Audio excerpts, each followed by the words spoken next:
Hey, I'm Hunt, and this is Hunt on LSU, your channel for LSU Fighting Tiger football talk. Enjoy the video. We want you to leave a comment below, hit that like button, and subscribe right below the video. Enjoy. Let's talk LSU South Carolina. Tigers and Gamecocks from 11 o'clock Central, Williams-Brice Stadium over there in Columbia. A lot of matchups I want to get to. I've actually got a piece up on LouisianaSports.net right now about 3 key matchups in this game. And one of those I think is very, very fascinating in this game for a couple of different reasons. But it's South Carolina's defensive ends against LSU's offensive tackles. By now, you're well aware of how good Will Campbell and Emory Jones are, especially in the pass blocking game. They've been exceptional for 3 years now. Will Campbell has been a stalwart at left tackle since he stepped on campus. Emory Jones is really, really good as well. Those two guys are now in their 3rd year as starters, and teams just don't do a lot of rushing the passer against LSU with those two guys on the outside. South Carolina figures to try because they've got 2 guys on the edge that are awesome. You got Dylan Stewart and you got Kyle Kennard. They're very different players, very different stories, but they're both very, very productive. Dylan Stewart is the best edge rusher that South Carolina has signed since Jadeveon Clowney. You're talking about a consensus 5-star recruit. He was a top 3 edge rusher in the nation by every service. He was a top 25 player in the country by every service, and he is now a true freshman at South Carolina, and he has been a terror coming off the edge. He's got speed. He's got length at 6'5", 250 pounds. He is the prototypical pass rusher, and Shane Beamer got him to campus, and he's been fantastic on one end. On the other end, as I mentioned, you've got Kyle Kennard. And Kennard is a 5th-year senior. He played for 4 years at Georgia Tech. He led Georgia Tech in tackles for loss and sacks last year, and he leads South Carolina in those 2 categories this year. Those 2 guys have combined for 6 sacks thus far. They've been fantastic through 2 games. South Carolina is in 2nd in the country in sacks. They've got 10 of them this year. They had 5 against Old Dominion. They had 5 against Kentucky. And these 2 dudes off the edge are incredible. And now LSU's got to deal with them, and you would think there'd be no team more equipped to deal with them than LSU with Will Campbell and Emory Jones on the edges. Shane Beamer met with the media back on Tuesday, and he was asked kind of about this matchup and how he thinks LSU will deal with Stewart and Kennard. Now, I'll warn you that he can get a little bit wordy, but this is what he had to say on Tuesday. A little of both. Back to the first question, Kentucky was going to help their tackles some, and then they were going to leave those tackles alone at times. There's the clip I've seen when we showed it to the team the other day. I mean, there was one play where Kentucky tried to block Dylan Stewart with 3 different people, and he went through all 3 of them and made a play on the quarterback on a throwaway. So we're prepared for that. We knew that going into last week, and that's fine. There's other ways to generate pressure. We've got some pretty good defensive tackles too if they want to use 4 guys blocking our edges.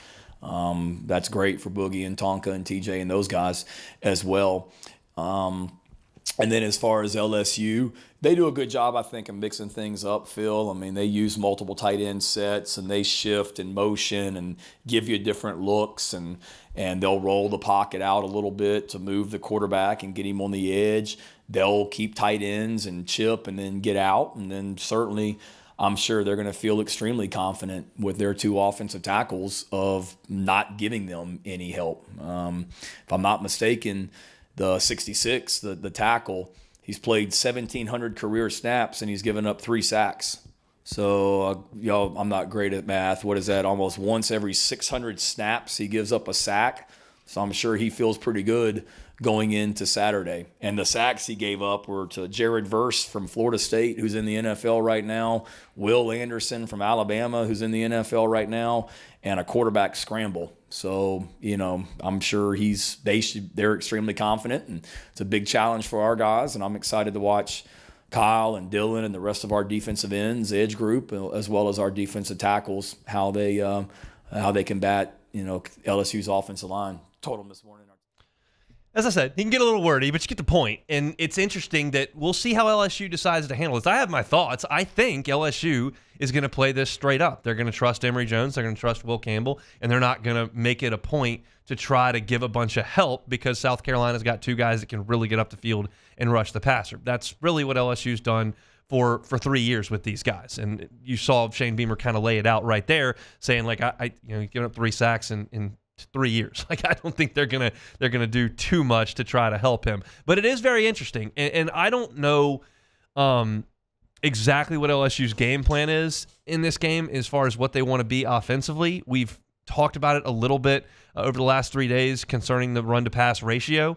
But in my estimation, allowing these two guys to just pin their ears back and go one-on-one all day seems a bit risky. I would try to keep them honest if at all possible. LSU's got to try to run the ball to slow Stewart and Kennard down, because those guys can really, really, really get upfield, and they can make game-changing plays in doing it. I trust Campbell and Jones, to be clear. I trust them very, very much as I've trusted an LSU tackle duo ever. But you've got to establish a little bit of a run game to keep these two guys from just wrecking things coming up the field. And y'all realize I don't do this very often. Like, if you listen to the show, I probably do this 6 times a year. Like, I'm not inside sources, dude. I'm not super connected. Like, that's not what I try to be on the air. I give my opinions, and I don't do a lot of investigative digging.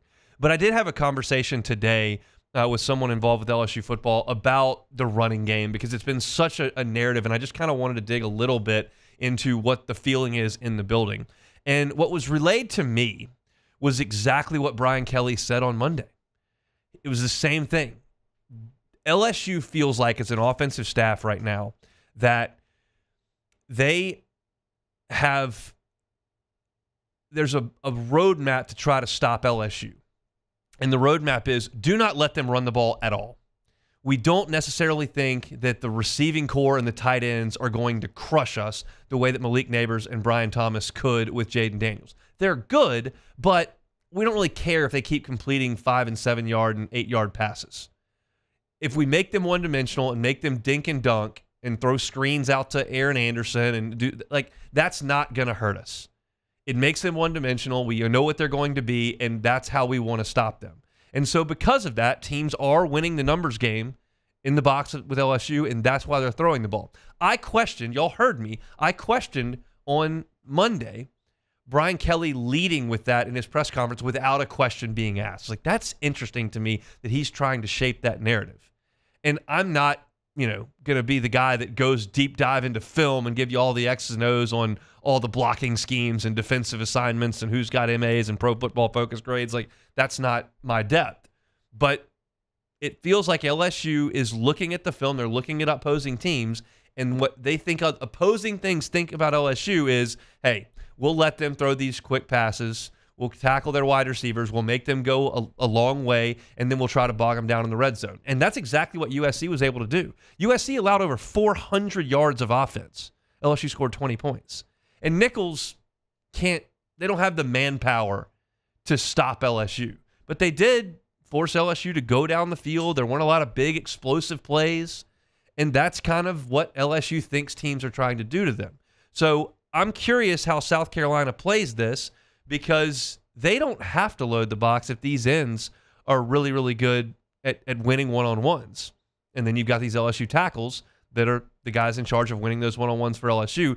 That is a huge dynamic in this game, and these guys are good enough to challenge Will Campbell and Emory Jones. I think there will be weeks where I come on here and look at it in a opposition and go, they don't really have anybody that can threaten Jones or Campbell.